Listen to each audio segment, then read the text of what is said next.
No, no, no, we're not done just yet. But if you're still up, props to you, and may you get a medal someday. I am Denzel Snipes, your producer. This is Cubfidential, the best Cubs baseball this side of Northside Chicago. So pop your popcorn, all my Chi-Town people, heat up that deep dish pizza, grab you a beer because it's going to be a great one. We got a loaded show for you. And, well, let's just go ahead and bring him in. He's now in a central time zone. He's in Chicago. He's now the Chicago Crusader. Your host, JB Ellis. Come on in. What's going on, Denzel? How you doing tonight? Great show. We got a lot of stuff going on. We got our the first timer out here tonight. We got Bodkins coming in. He's going to talk some Mets and Red series. And we're going to go to Mr. Ubbs in a few minutes after that. But let's start right away with Bodkins. Bodkins, welcome to Sideline Sports, first of all. Thanks, man. Appreciate it. It's a pleasure. We are now, partnering with you guys from Let's Talk Sports. So, it's a pleasure to be a part of with you guys here. Well, we're excited to have you guys on Let's Talk Sports and Bodkins here on Cubfidential. Let's start out with the Cubs versus the Mets, the New York Metropolitans. Yeah, we don't call them the Mets. They suck. Because I'm a Yankee fan. But anyway, the Cubs went out, won 2 out of 3. What were the keys to the Cubs-Mets series? Well, I mean, to me, that series, you got lucky. You didn't have to face Verlander or Scherzer, right? So you're not facing their two aces. You look at the first game, 7-2. Drew Smyly pitched pretty well in that game. The key for the Cubs is, have a lot of runs and never give it to the bullpen, right? Like that, the bullpen is absolutely atrocious. You look at the game 2, Stroman continues to put on a nice setting here. He went well. Again, and then we saw his follow-up just a couple days ago in game 2 there. He pitched really well. So the starting pitching has to pitch well and has to go deep in ball games. If they don't do that, the Cubs are in serious trouble in every game. That's kind of what happened in the Mets series. Hey, we didn't have to take their aces. And then in the last game, Hendricks had his first outing. It didn't go so well. He struggled a little bit. And, 10-1 again, you're not going to score. You're not going to win very many games when you're giving up 10 runs in that final game. So to take 2 out of 3, you felt like going into that Red series, we had a little bit of momentum, but, it wasn't the way it was, played out to be. So, I mean, when you look at a series like that, in any series, if you win 2 out of 3, it's great. Sweeps are hard to come by. The Mets are a good team, winning 2 out of 3. You won the series. That's all you can hope for. Stroman is phenomenal so far this year. That game, as far as I remember, was just one bad pitch. How the Mets scored. Smyly pitched well. What do you think about the bats in the lineup during that series?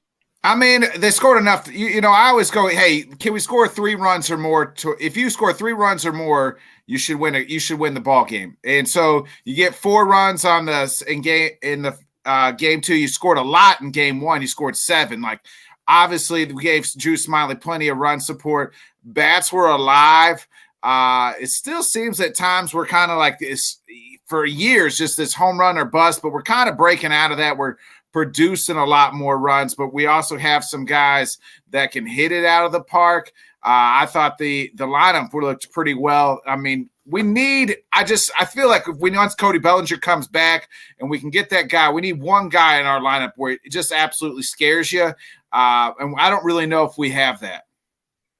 What do you think of, what Swanson's been doing and Happ and, the middle of the lineup? Those guys have been steady. Dansby Swanson's an all-star caliber player. Ian Happ, the same thing. They've been producing pretty well at times. I'm trying to kind of pull up the box score here and just they did pretty decent. I think Nico Horner's been playing pretty well. You look at Ian Happ, his average is 289. Nico's batting 295. So, that's kind of, this Christopher Morel has been, why wasn't this kid on opening day roster? Let's ask ourselves that. I mean, Right. what are we doing here? This kid has been the godsend and savior of this offense. I mean, what do you have? 9 home runs in 12 games, 5 straight home runs. Absolutely been crushing it since he's been called up. How did he not make the opening day roster? You're telling me that he wasn't better than half the guys on the team? He absolutely was. No, we had to deal with from the Padres and the Royals. Hosmer. Yeah, Hosmer for the last month and a half, who absolutely stunk up the joint. Christopher Morale was better than him. I know we needed somewhat of a first baseman, but Morale should have made opening day roster from day one. But here he is, and he's getting his chance to prove himself, and by God, he's doing it. What'd you think of Hendricks as far as his first start? Obviously you lost 10-1, but what was your thought of the process?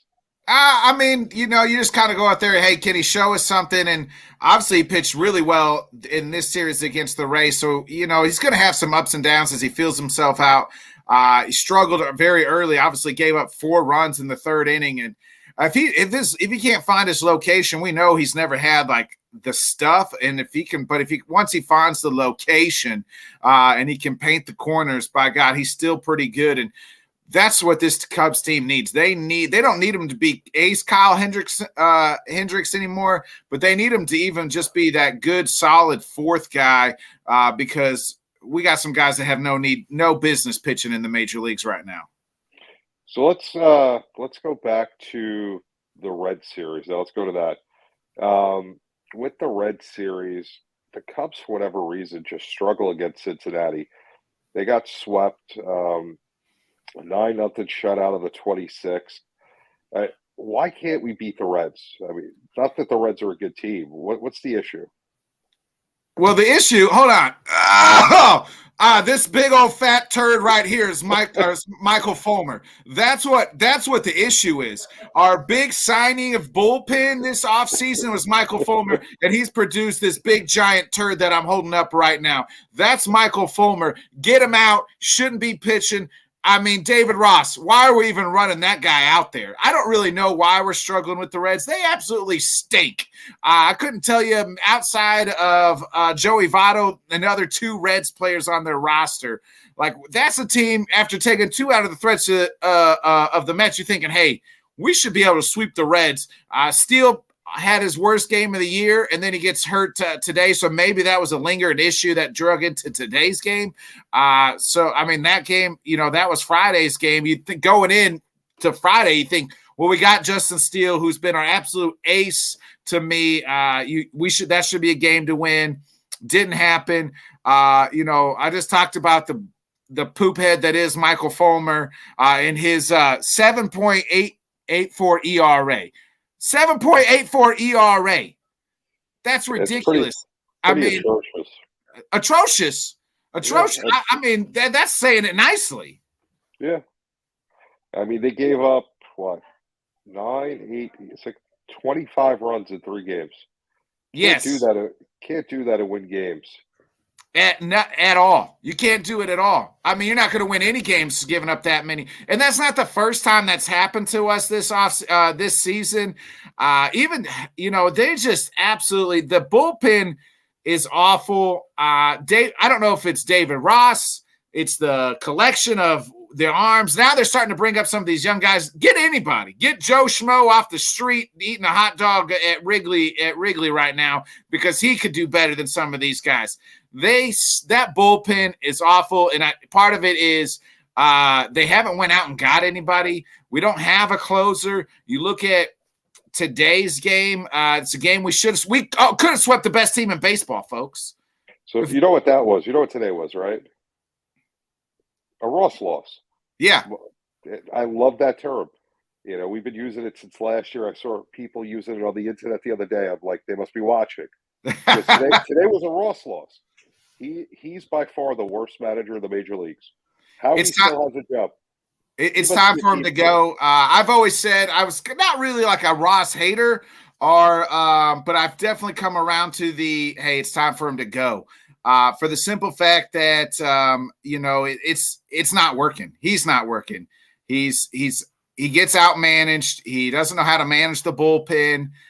Maybe pulls his pitch starters a little too early at times. I would say, well, who are we going to get that's better? But right now, I think a lot of people could be better.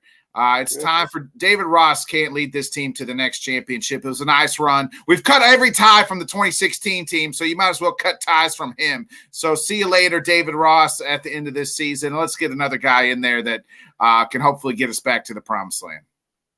Yeah, it kills me that this team could do so well against good teams, and then against Cincinnati, Washington, Florida, they look like dog crap. You can't do that. You have to win games against bad teams. You got to take 2 out of 3 against them, or at least 1. Save face and win 1 out of 3. You can't get swept. Yeah, I mean, you can't get swept again, especially the Reds, who are the bottom of the division. I mean, the Cardinals are there too.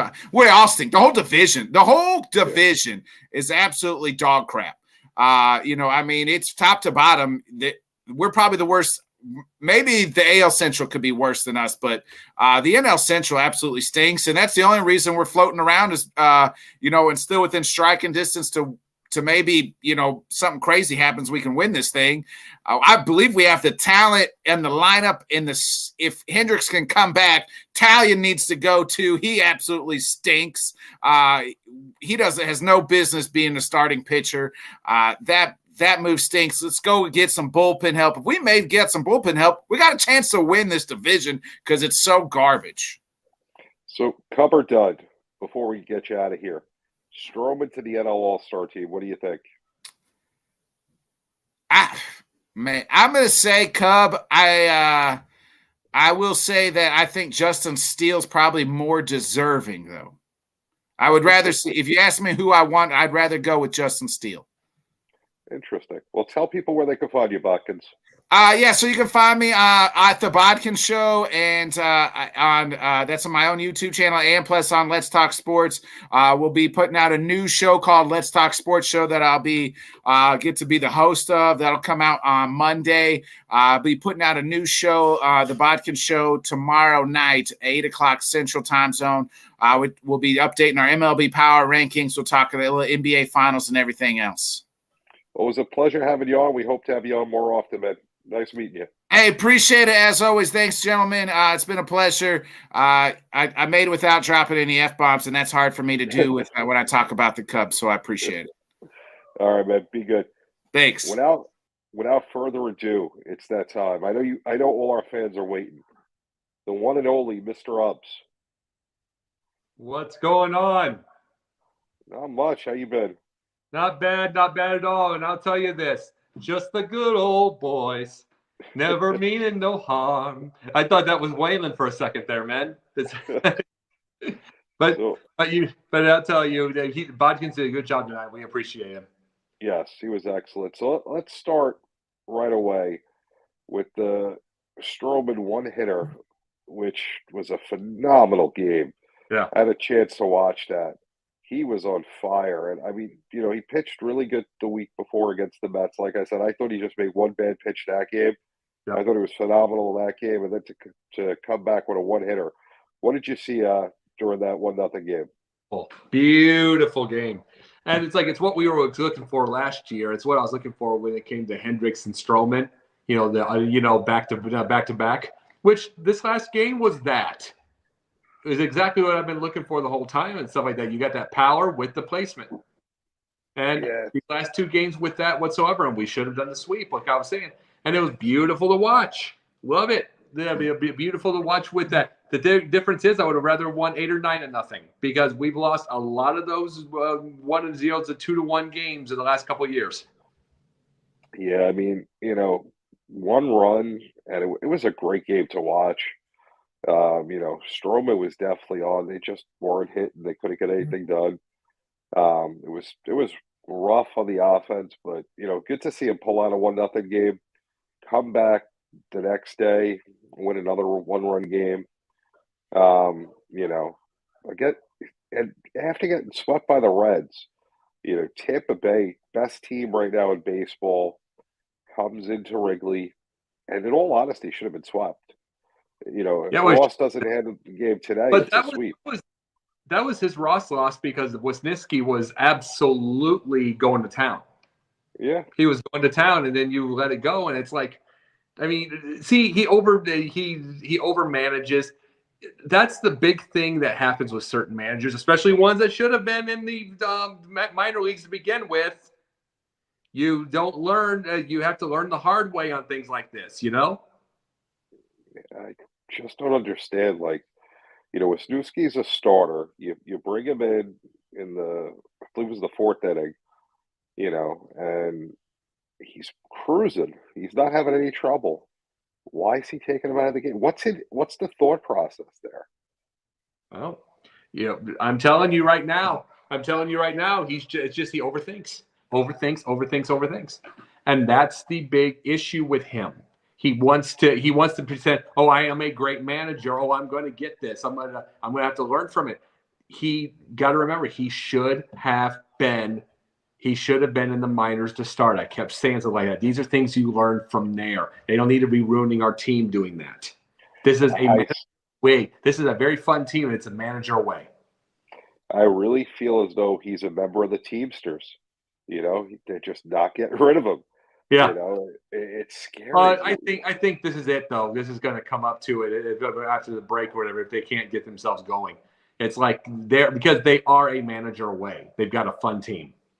It's and you look at it, and you're like, what is he doing? He's tinkering with the lineup again a little bit. Where everyone had a spot, he's starting to move people around a little bit more.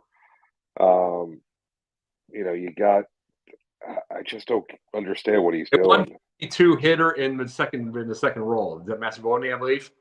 Yeah. And it's like, and it's one of those things where it's like, oh, I think I'm going to give him some confidence. No, that's what you do in the minors. Again, it's a minor league move. He's a minor league manager. Yeah. What's your opinion on Mastroboni? Early. I mean, he can get hot. I mean, I don't have to worry about him right now, but it's like, if it's July, August, and he's still at the 200 level, goodbye. Yeah, he's hitting 149 right now. I mean, seems like he's gotten some key hits, but the average is horrible. Well, that's what I was saying. It's early. Like I was saying, Michael Harris II on Atlanta is 168. He'll be up to 230. He'll be up to 230 in about 3 weeks. It's just the way it goes. I mean, but we have to see if he's at 200 by July or August. You got to say goodbye. What do you think about Tachman in center field right now with Bellinger being 320 average? 320 average, looking nice. Yeah. I mean, no issue. 355 at the moment. Oh wow! So he got those couple hits wet up, So it's 328 as I saw. Yeah, 355. He was 1 for 2 with an RBI today. Mm-hmm. Another guy that's just getting key hits. Yeah, absolutely. So no, I'm happy with him. And see, the thing is, I told you, they're a team away. They're a manager away. That team is fun to watch. You get Morel, who has a lot of gumption. You have all that stuff. You have a lot of gumption. I love it.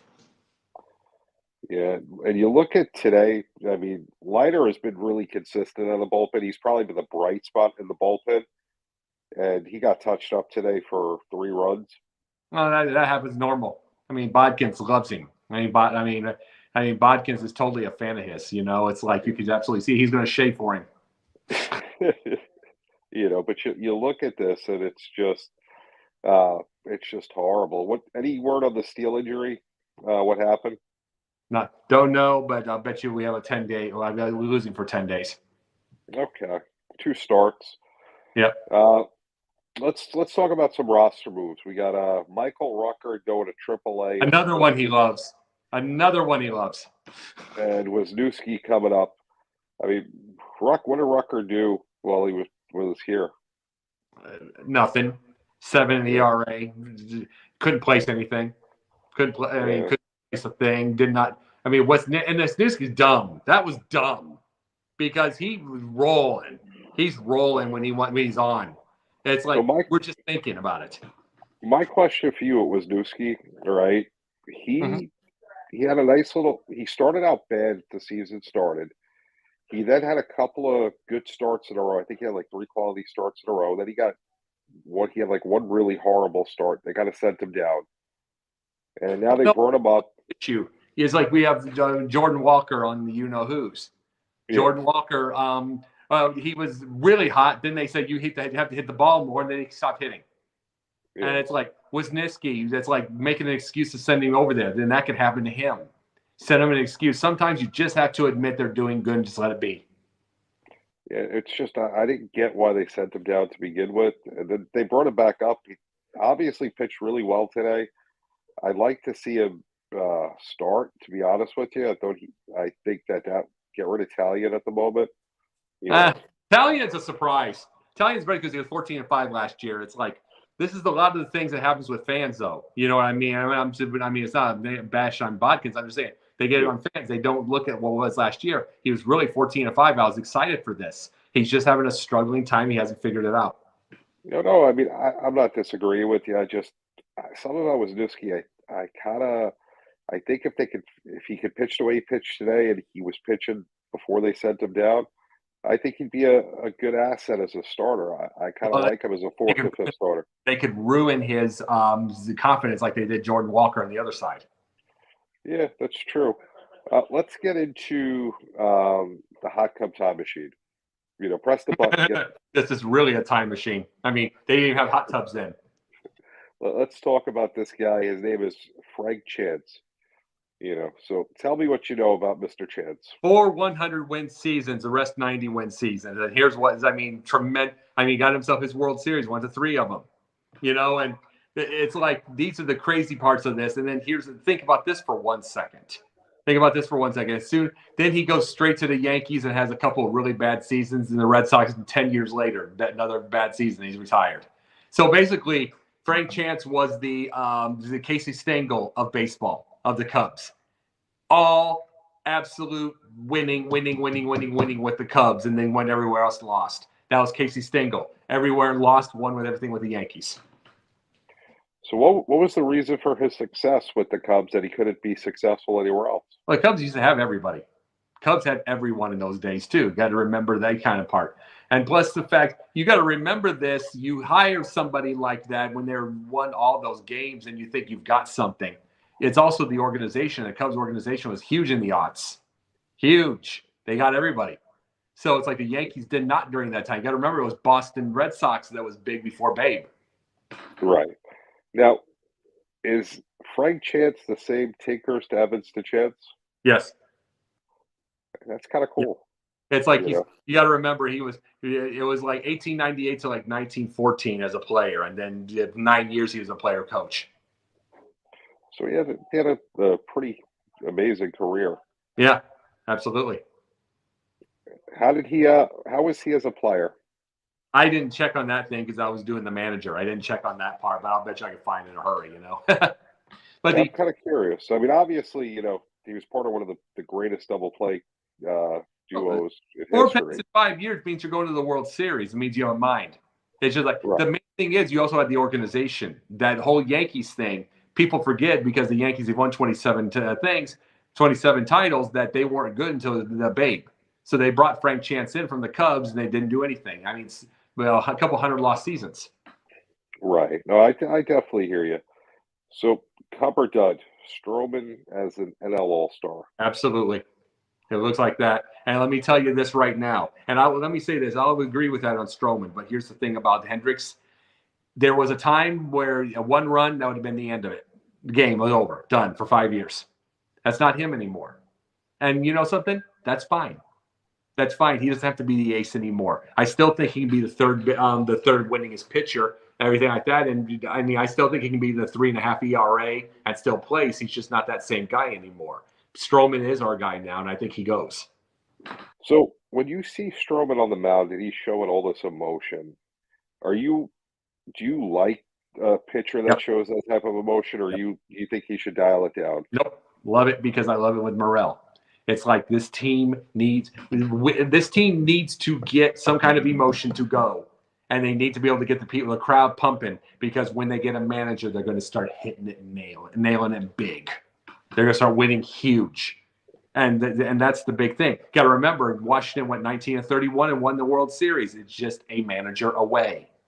They've got the team for it. So, okay. Right now, you know, we see this great things happening with this team. We're just a manager away.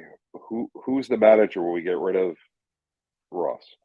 That is a really good question because everybody's set right now. It could easily be the Brian Snitker type for the Cubs somewhere. It could easily be you can bring somebody up because that's what they did. That's what they did when they got rid of Cox. They got Snitker, and for the Braves, and then guess where? How far they've gotten. So would you take a chance with Joe Girardi? Possibly, but you got to remember he wasn't wonderful. He wasn't wonderful with the Yankees. He was all right. But it's like it could easily happen. They've got the team for it. So, but I'm saying you could easily have a Snitker who's been around for a thing, and we'll see it take a spell, and you never know. A Snitker type. It's pretty interesting. So, right now, right at the All-Star break, because everybody in the division is kind of separated by 4 games. About where do you see the division top to bottom at the All-Star break? Well, for one thing, the Cardinals still have to make their deal come back, which they're getting up to like 6 over under. Remember, that was like 12 for a while. They're inching themselves up as they usually do. They have the Pirates have really managed their way themselves. Derek Shelton's terrible, and that was a terrible extension.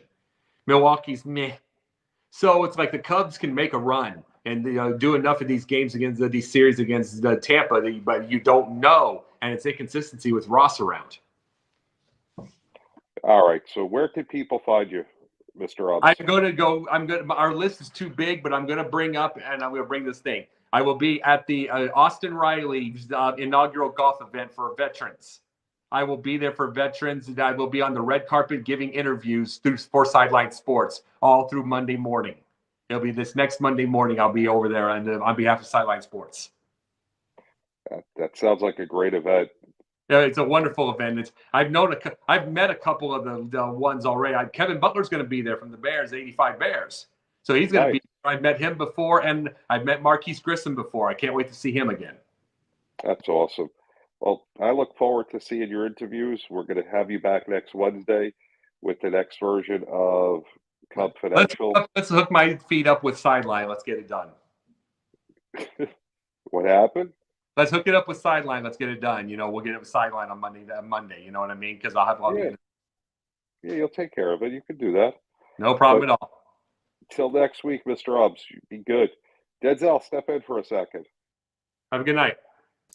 All right, man. Be good. Denzel, we got 40 seconds, top to bottom. How does this division look at the All-Star break? Trash. It's the Cubs to lose, honestly. So you said the Cubs can take it. The Cubs can take it. The Cubs can take it. Just like he mentioned, the team needs a little fire, and sometimes it's what you need. It's what you need in sports. How you think T.O. was so successful? Look at Draymond Green. Look at all the passionate players. Tom Brady, you have to get some type of fire. And see, the thing is, if you beat your chest while you're up, beat your chest while you're down, because that could very well bring you back up. Now we're talking.